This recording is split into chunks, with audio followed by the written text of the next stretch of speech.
Hey everyone, hope you guys are doing very well and hope your studies are going very good. तो बाकी video शायद आपने देख ली होंगी। तो इस वीडियो में जो हम कवर करने वाले हैं वो द पार्टनरशिप एक्ट 1932 की second unit that is the relationship of our partners. इस यूनिट में हम पढ़ने वाले हैं पार्टनर्स के आपस में रिलेशनशिप कैसे होंगे, के राइट्स क्या होंगे, के ड्यूटीज क्या होंगी। तो फर्स्ट हम पढ़ते हैं relation of partners to one another कि आपस में उनके रिलेशंस कैसे रहते हैं। First is general duties of a partner. It is the duty of every partner to carry on the firm to the greatest common advantage and should render full information to partner और other LR. हर एक partner की duty बनती है कि business को common advantage के लिए मतलब सबके बेनिफिट के लिए कंडक्ट करे और कोई भी अगर उसको इन्फॉर्मेशन मिली है तो प्रॉपरली अदर पार्टनर्स को रेंडर करे। Second, duty to indemnify for loss caused by fraud. अगर फ्रॉड से कोई भी एक पार्टनर के फ्रॉड से पूरी फर्म को कोई भी नुकसान हुआ है तो उसकी भरपाई करे, उसको इंडेमनीफाई करे। The partner of the firm must indemnify the firm for any loss sustained by the firm by his misconduct. उसके मिसकंडक्ट की वजह से फर्म को कोई भी लॉस हुआ हो तो उसको भरपाई करनी पड़ेगी और जो भी अमाउंट आएगा वो सारे पार्टनर्स आपस में डिवाइड कर लेंगे। Determination of rights and duties by contract between the partners. अब बात सुनो, हमारे जो इसमें एग्रीमेंट होता है फ्लेक्सिबल होता है। जो राइट्स, ड्यूटीज, टर्म्स, कंडीशंस जो होती हैं वो पार्टनर्स आपस में म्यूचुअली डिसाइड कर सकते हैं। Conduct of the business. Conduct of business में क्या है कि हर एक पार्टनर का राइट बनता है कि एक्टिवली पार्टिसिपेट करे, अपनी ड्यूटीज को डिलीजेंटली पूरा करे। अब ये चीज आपको ध्यान में रखनी है, अगर कोई ऑर्डिनरी मैटर्स में कोई ऑब्जेक्शन आया है, मतलब कोई ऐसा मैटर जो ऑर्डिनरी कोर्ट्स का है और हमें वो डिसाइड करना है तो वो डिसाइड होगा मेजोरिटी से। बट कोई स्पेशल मैटर है, स्पेशल मैटर जो कभी कभार राइज होता है, अनयूजुअल नेचर का है, तो वो सभी पार्टनर के कंसेंट से डील किया जाएगा। ये ध्यान में रखना। हर एक पार्टनर के पास राइट है कि बुक्स ऑफ अकाउंट को एक्सेस कर सकता है और डेथ के टाइम पे जो उसके एजेंट्स हैं या जो भी उसके एलआर्स हैं उनके पास राइट टू एक्सेस आ जाएगा। तो इन्हीं को एक्सप्लेन किया हुआ फर्दर आप रीड कर लेना। तो फर्स्ट इज टेक पार्ट कर सकते हैं। कंसल्टेड, कोई भी अगर बात हुई है फर्म में, कोई भी डिसीजन लेना जाना है किसी फर्म में तो वो अपने आप को कंसल्टेट भी करवा सकता है, मतलब अपना ओपिनियन भी दे सकता है। एक्सेस कर सकता है बुक्स को। लीगल हायर का राइट है कि वो बुक्स ऑफ अकाउंट को ले सकते हैं, मांग सकते हैं। म्यूचुअल राइट्स क्या होंगे उनके, रेम्यूनरेशन ले सकते हैं वो, बट अगर कॉन्ट्रैक्ट में हो तो, अदरवाइज कोई भी पार्टनर को रेम्यूनरेशन नहीं मिलेगा।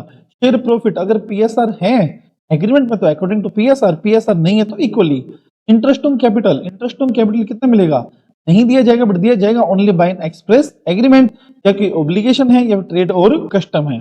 Interest on advances, interest on advances जो पार्टनर से आए हैं वो दिया जाएगा बट 6% पर एनम। हाँ, अगर एग्रीमेंट में लिखा हुआ है तो ज्यादा कम हो सकता है बट एक्ट ने बता रखा है कि 6% के हिसाब से हमें ब्याज देना पड़ेगा। राइट टू इंडेमनीफाई, अगर एक पार्टनर की गलती से किसी पार्टनर का नुकसान हो जाता है तो वहां पे इंडेमनीफाई करवाना पड़ेगा। Right to indemnify the firm, देखो दोनों बात यहाँ पे आई है कि पार्टनर का राइट है कि वो इंडेमनीफाई हो भी सकता है कि फर्म की वजह से अगर उसको कोई नुकसान हो गया तो फर्म को भरपाई करनी पड़ेगी। अगर उसकी वजह से फर्म को कोई नुकसान हो गया हो, अगर उसकी वजह से फर्म को कोई नुकसान हो गया हो तो उसको भरपाई करनी पड़ेगी। अगर उसको हुआ है तो वापस वो ले सकता है।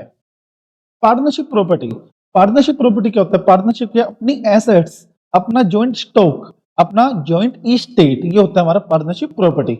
अब पार्टनरशिप प्रॉपर्टी किन किन चीजों का कंप्राइज होता है, फर्स्ट इज जो हम कंट्रीब्यूशन लेके आए हैं उसका, जो हमने एक्वायर करी है ऑर्डिनरी कोर्स ऑफ बिजनेस में उसका, और गुडविल ऑफ द फर्म, ये तीन हमारी होती है पार्टनरशिप प्रॉपर्टी।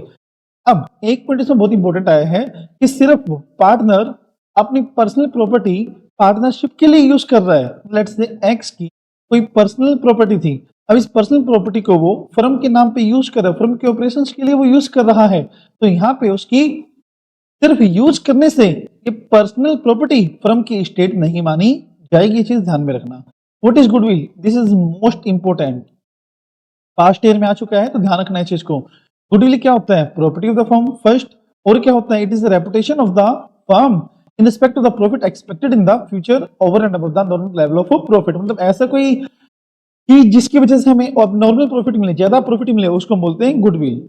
अब जब पार्टनरशिप डिसॉल्व होती है तो हर एक पार्टनर के पास राइट होता है कि वो गुडविल को बेच के अपना बेनिफिट रिकवर कर सकता है, अपने पैसे ले जा सकता है। और गुडविल प्रॉपर्टी का पार्ट होता है, या तो वो अलग से भी बेची जा सकती है या फिर जॉइंटली पार्टनरशिप के प्रॉपर्टी के साथ भी बेची जा सकती है। और पार्टनर सेल के टाइम पे, मतलब गुडविल सेल के टाइम पे ऐसा बायर के साथ एग्रीमेंट कर सकता है, या बायर पार्टनर के साथ ऐसा एग्रीमेंट कर सकता है कि स्पेसिफाइड लोकल लिमिट में या स्पेसिफाइड एरिया में वो लोग डील नहीं करेंगे, वो लोग अपना बिजनेस ओपन नहीं करेंगे। तो याद रखना, एज इट इज, ये 5 मिनट आपको याद करने हैं। Application of property of the firm. अब बात यहाँ पे आती है कि हमने पार्टनरशिप की प्रॉपर्टी मान ली, को क्या होती है, तो एप्लीकेशन कहाँ करनी है, बताइए कहाँ एप्लीकेशन करनी है। First, exclusively for the purpose of firm, सिर्फ और सिर्फ फर्म के पर्पस के लिए वो यूज हो सकती हैं। कम्युनिटी ऑफ इंटरेस्ट के लिए यूज करनी है। और however that does not mean during the subsistence of partnership anyone can demand the asset of the firm। देखो क्या बात बोली है इसने, मान लिया कि जो पार्टनरशिप की प्रॉपर्टी होती है वो हर एक पार्टनर की होती है, पर जब तक फर्म सबसिस्ट हो रही है, जब तक फर्म चल रही है, तब तक कोई भी पार्टनर अपना कंट्रीब्यूशन डिमांड नहीं कर सकता। और जब तक वो पार्टनर है, जब तक फर्म चल रही है, तो पार्टनर अपना शेयर ऑफ प्रॉफिट मांग सकता है। ये हमारा, और ये 2 या 3 नंबर में कभी भी आ सकता है, ध्यान रखना इस चीज को। पर्सनल प्रॉफिट या secret profit earned by the partner. अगर पार्टनर कोई प्रॉफिट ड्राइव करता है, किससे, किसी भी ट्रांजैक्शन से, फर्म की कोई ट्रांजैक्शन है उससे उसने प्रॉफिट कमा लिया, फर्म की कोई प्रॉपर्टी है उससे उसने प्रॉफिट कमा लिया, या फर्म का नाम यूज करके उसने कोई प्रॉफिट कमाया है, तो वहां पे उसको वो प्रॉफिट फर्म को रिम्बर्स करना पड़ेगा। ये चीज याद रखना। It shall be account for that profit and pay it to the firm. If any partner carry on the business and the same nature competing with the existing firm, he shall account for profit to the firm। इसमें 2 बातें बोली गई हैं कि अगर मान लो profit कमाया है सीक्रेट उसने, तो पूरा का पूरा प्रॉफिट उसको फर्म को देना पड़ेगा, और अगर कोई कंपीटिंग बिजनेस से उसने प्रॉफिट कमाए हैं तो वो भी फर्म को रेंडर करना पड़ेगा। ये था हमारा अगला point. Then right and duties after change in the firm. Change in the firm का क्या मतलब है, रिकॉन्स्टिट्यूशन हुआ है, या तो फर्म में चेंज हो गया, या टर्म एक्सपायर हो गई, या फिर एडिशनल अंडरटेकिंग्स हमने जोड़ लिया, एक्सपेंड कर लिया बिजनेस, तो राइट्स एंड ड्यूटीज क्या होंगी, सेम एज बिफोर। ये आपको याद करना है। Then effect of admission. Admission का यहाँ पे मतलब नहीं कोई आना, ये मतलब नहीं है यहाँ पे। एडमिशन का मतलब टू एडमिट समथिंग, कोई चीज को कन्फेस करना, मानना। मतलब अगर ड्यूरिंग द पार्टनरशिप अगर किसी एक पार्टनर ने कोई चीज कन्फेस कर ली, तो ये माना जाएगा कि वो पूरी फर्म ने ही कन्फेस करी है। A partner as an agent makes a binding admission in the ordinary course of business and for the partnership transaction. अगर कोई पार्टनर है, उसने कोई बाइंडिंग एडमिशन किया है ऑर्डिनरी कोर्स ऑफ बिजनेस में, तो वहां पे पूरी फर्म पे बाइंड हो जाएगा। An admission by an active partner will bind the firm. However if a partner does not have such authority and other partner was unaware about the fact, then admission will not bind the firm. देखो, अगर हमने किसी person को बात बताई है और वो एक्टिव पार्टनर नहीं था, ठीक है, और जो बात बता रहा है उसको भी ये बात नहीं पता थी कि वो एक्टिव पार्टनर नहीं है, तो वहां पे पूरी फर्म बाइंड नहीं होगी। सर इन शॉर्ट बता दो ना। इन शॉर्ट ये है, जो एक्टिव पार्टनर है और जिसको अथॉरिटी है वो चीज कन्फेस करने की, वही सिर्फ बाउंड होगा। जैसे मान लो कोई इंश्योरेंस क्लेम आया या कोई चीज रिप्लेसमेंट के लिए आई, वारंटी के लिए आई, तो वही पर्सन उसको कन्फेस कर सकता है, यस कर सकता है, जिसको उस चीज की अथॉरिटी दी गई हो, अदरवाइज नहीं कर सकता। Then effect of notice to acting partner. Notice का मतलब है नॉलेज। अगर एक बात की नॉलेज, एक बात के नोटिस हमने किसी एक्टिंग पार्टनर को दे दिया, मतलब मैंने कोई बात किसी पार्टनर को बता दी जो कि एक्टिवली पार्टिसिपेट करता है, तो ये माना जाएगा कि पूरी फर्म को वो बात पता चल गई है। बट इसमें कोई भी फ्रॉड, कोई भी लूप होल, कोई भी मिस रिप्रेजेंटेशन नहीं होनी चाहिए। Liabilities of partner to the third party. Liabilities of partner to third party, इसमें एक वैसे पॉइंट था, मैं आपको बताना चाह रहा हूं कि the concept will not apply in case of fraud committed by the partner. एक बात बताओ, अगर मान लो जो पर्सन मुझे बात बता रहा है उसने फ्रॉड किया मेरे साथ, ठीक है, तो वहां पे ये लायबिलिटी नहीं है, ये नहीं माना जाएगा कि पूरी फर्म को वो बात पता थी। लेट्स से अब एक पर्सन ने चोरी का माल मेरे पार्टनर को बेच दिया, ओके, तो जनरली ये माना जाएगा कि पूरी फर्म को उस बात का पता है, क्योंकि वो गुड फेथ में है जो मेरा पार्टनर है। पर अगर वो पार्टनर को भी पता था कि वो माल चोरी का है, बट फिर भी जानबूझ के उसने वो चीज एक्सेप्ट कर ली, तो वो नेग्लिजेंट है, वो उसने फ्रॉड किया है, तो पूरी फर्म लायबल नहीं होगी। इसका मतलब ये है liability of partner to third party. इसमें ये पॉइंट था कि थर्ड पार्टी के लिए हर एक पार्टनर इक्वली रिस्पॉन्सिबल होता है, ओके, और उसी चीज के लिए जो ऑर्डिनरी कोर्स में होते हैं। और एक पॉइंट ये था, it is necessary that the act must have been done while he was partner, मतलब जब एक्ट हुआ है ना तो उस टाइम पे वो पार्टनर होना चाहिए। पार्टनरशिप के जाने के बाद या पार्टनरशिप फॉर्म डिसॉल्व होने के बाद कोई लायबिलिटी नहीं होगी।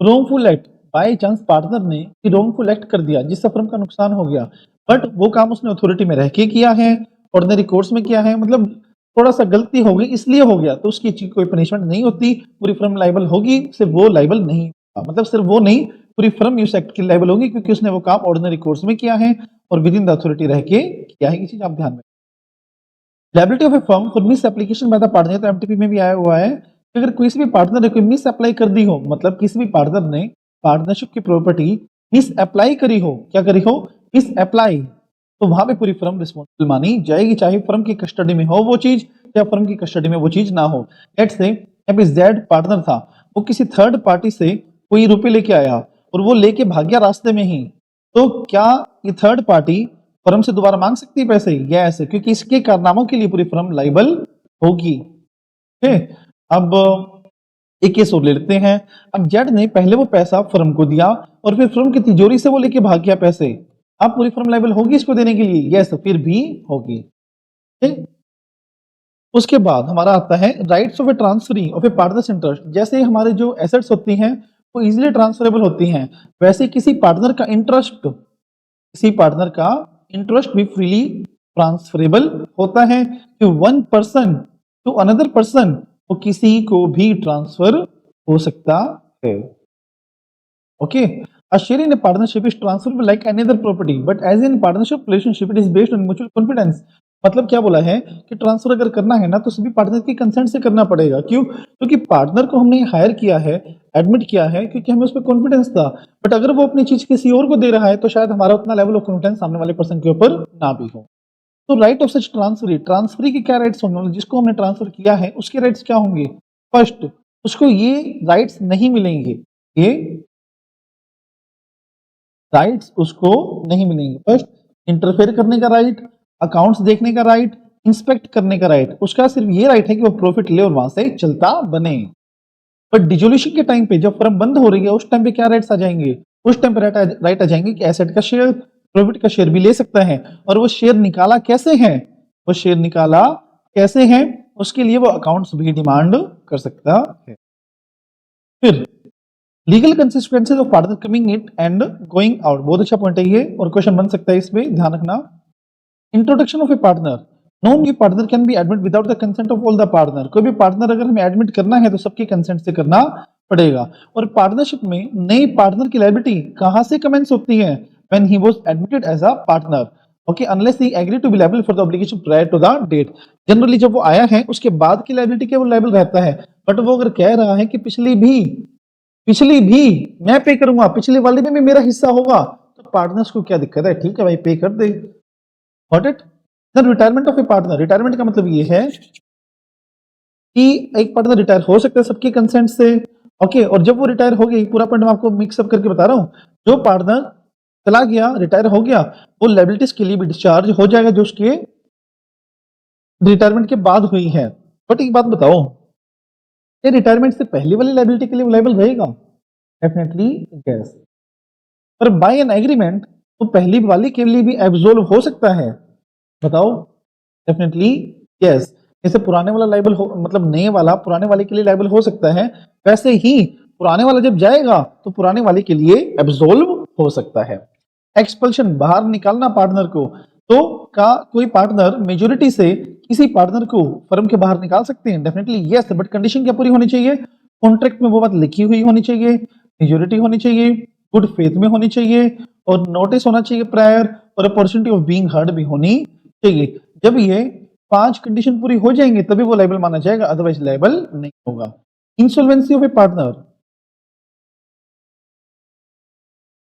इंसॉल्वेंसी ऑफ अ पार्टनर, क्या पॉइंट है यहाँ पे ये कि अगर एक कोई भी पर्सन इंसॉल्वेंट हो गया तो इंसॉल्वेंसी की ही डेट से वो सीज टू बी पार्टनर हो जाएगा, मतलब उसी डेट से जब उसके ऊपर ऑर्डर पास हुआ तभी उसी डेट से वो इंसॉल्वेंट हो जाएगा, उसी डेट के बाद वो पार्टनर नहीं माना जाएगा।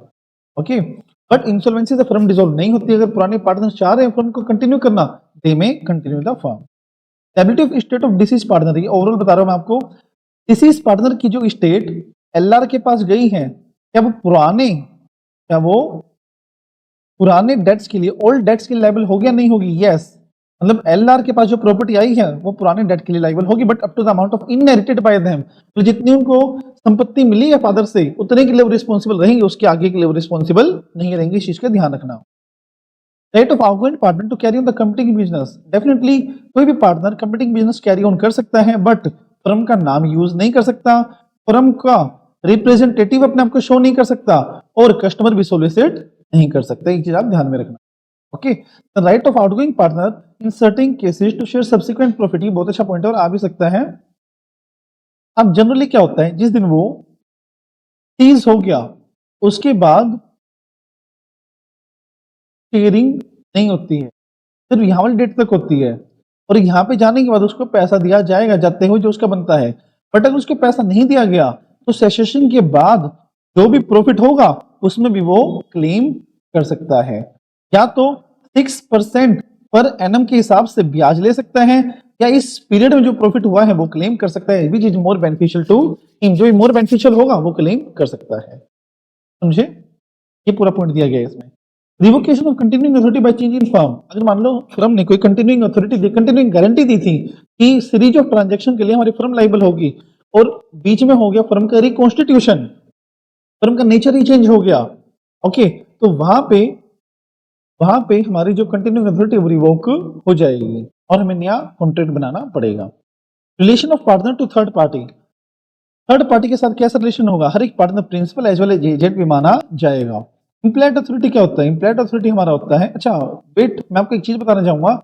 एक क्वेश्चन आया हुआ है कि जो ट्रांसफरर है वो किस मोड में ट्रांसफर कर सकता है अपना इंटरेस्ट, सेल और मोर्गेज और एटसेट्रा। याद रखना, वो ट्रांसफर वाला पॉइंट में बता रहा हूं मैं आपको, मुझे भी याद आया पॉइंट, याद रखना है। इम्प्लाइड अथॉरिटी क्या होता है? ऐसी अथॉरिटी जिसको करने से पूरी फर्म बाइंड हो जाती है उसको बोलते हैं इम्प्लाइड अथॉरिटी। बट कुछ चीजें इम्प्लाइड अथॉरिटी में नहीं आती हैं, जैसे जोड़ जोड़ के हम याद करेंगे इसको। इमूवेबल को एक्वायर करना, इमूवेबल को सेल करना, 2 पॉइंट हो गए। फिर डिस्प्यूट को सबमिट करना या फिर डिस्प्यूट को विड्रॉ करना, 4 पॉइंट हो गए। बैंक अकाउंट ओपन करना, लायबिलिटी को रिलिंक्विश करना, नहीं लायबिलिटी को नहीं क्लेम, कोई मेरे पास चीज आनी उसको छोड़ देना, या फिर लायबिलिटी को एडमिट करना, ये सारी चीजें इंक्लूड नहीं होंगी। या फिर पार्टनरशिप फर्म को किसी और फर्म में पार्टनर बनाना, तो ये भी वैलिड नहीं है। क्या क्या इम्प्लाइड अथॉरिटी में नहीं आता? प्रॉपर्टी को बेचना या खरीदना, एक हो गया। लायबिलिटी को एडमिट करना, क्लेम को छोड़ना मतलब रिलिंक्विश करना, देन और क्या था हमारे इसमें, डिस्प्यूट को सबमिट करना या फिर डिस्प्यूट को विड्रॉ करना। 6 पॉइंट याद हो गए हमारे। फिर बैंक अकाउंट ओपन करना, then our point is partnership agreement में एंटर करना। Then mode of doing the act to bind the firm, कैसा काम करे कि पूरी फर्म बाइंड हो जाए? बिल्कुल आसान सी चीज है, मतलब क्या ऐसा काम करे कि पूरी फर्म बाइंड हो जाए? मतलब ऑर्डिनरी कोर्स में करो, अपनी अथॉरिटी में रह के करो, और पार्टनर्स की जहां कंसेंट की नीड है वहां पे करो, तो पूरी फर्म उसके लिए बाइंड हो जाएगी। अब देखो, अगर मान लो उनका कॉमर्शियल नेचर ही ऐसा है कि प्रॉपर्टी को सेल परचेज करना, तो फिर वहां पे क्या इम्प्लाइड अथॉरिटी में आएगा? या कि कॉमर्शियल नेचर उनका वैसा ही है, तो ये चीज पढ़ देना आप। इनमें अगर चाहे उन्होंने डील किया है वो भी इम्प्लाइड अथॉरिटी में माना जाएगा। एक्सटेंशन और रिस्ट्रिक्शन ऑफ इम्प्लाइड अथॉरिटी, अब जैसे मान लो इम्प्लाइड अथॉरिटी में आगे कि ये काम हम नहीं कर सकते, तो इनके अलावा हम कर सकते हैं, बट क्या ये हम एग्रीमेंट के थ्रू रिस्ट्रिक्ट कर सकते हैं?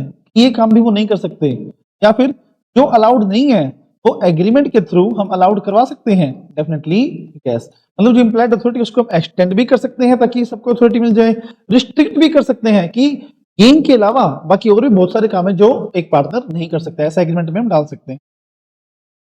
Implied authority of a partner may be extended, most important point, may be extended or restricted by any express agreement.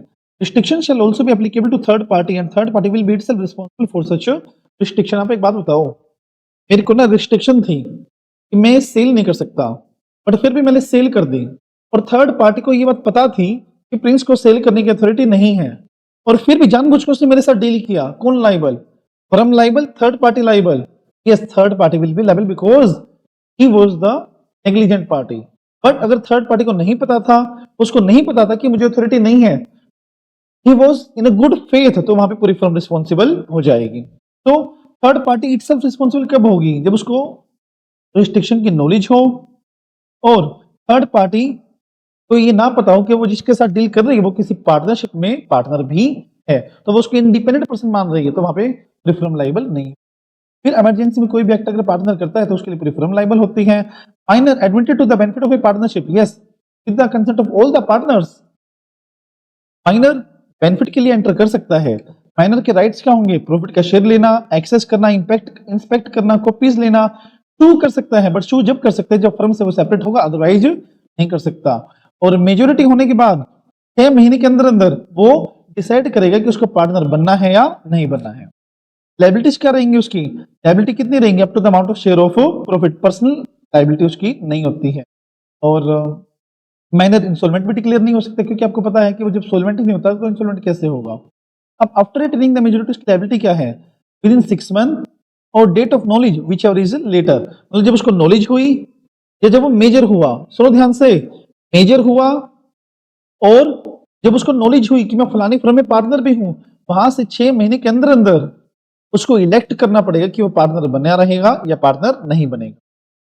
अगर उसने इलेक्ट कर लिया कि वो पार्टनर बनेगा तो बहुत बड़ा कंसिक्वेंस है भाई, पर्सनली लायबल हो जाएगा हर लायबिलिटी के लिए, since he was admitted to the benefit of partnership. लगा लो जब वो 12 साल का था जब पार्टनर बना था, आज वो 19 साल का हो गया, उसके 6 महीने के अंदर अंदर उसने सोचा कि हाँ मैं पार्टनर बनूंगा, तो जब 12 साल से लेकर अब तक की जो भी लायबिलिटी है ना फर्म की, उसके लिए वो लायबल हो जाएगा। और शेयरिंग ऑफ प्रॉफिट कैसा रहेगा? सेम, बस। हाँ जी, कॉन्ट्रैक्ट के थ्रू अल्टरेशन हो सकती है। When he elect not to become a partner, जब वो चूज करता है कि वो पार्टनर नहीं है, तो लायबिलिटी पब्लिक नोटिस तक की रहेगी। जब पब्लिक नोटिस देना जरूरी है, याद रखना, वहां तक की लायबिलिटी रहेगी और शेयर नोटिस के बाद लायबल नहीं होगा। और अब डिसोल्यूशन हो रहा है, मतलब डिसोल्यूशन नहीं, सेपरेशन हो रहा है, तो उसके बाद शू करने का राइट भी आ जाएगा, बस। अब such minor shall also give notice to registrar that he has not become partner. अगर रजिस्टर्ड फर्म है, रजिस्टर्ड फर्म का पार्टनर कोई माइनर था, जब वो जाएगा तो उसको आरओसी को भी बताना पड़ेगा। तो ये थी हमारी यूनिट नंबर 2। जल्दी मैं लेके आऊं unit number 3, that is registration dissolution of A firm. Okay, सबसे इंपॉर्टेंट यूनिट है ये, जो हमारी पार्टनरशिप पूरा एक्ट है उसकी सबसे इंपॉर्टेंट यूनिट है ये। इसमें जो पार्टनरशिप प्रॉपर्टी है, इम्प्लाइड अथॉरिटी है, इमरजेंसी वाला है, सब्सिक्वेंट प्रॉपर्टी, बहुत ज्यादा इंपॉर्टेंट टॉपिक है। एक्सटेंशन रिस्ट्रिक्शन से बहुत अच्छे से कर लेना। ओके, एंड वीडियो अगर अच्छी लगी हो तो प्लीज वीडियो को लाइक करना, कमेंट करना एंड चैनल को सब्सक्राइब करना। और एग्जाम बिल्कुल ही आ ही गए आपके। Okay, so wish you all the very best. Bye bye, see you in the next video.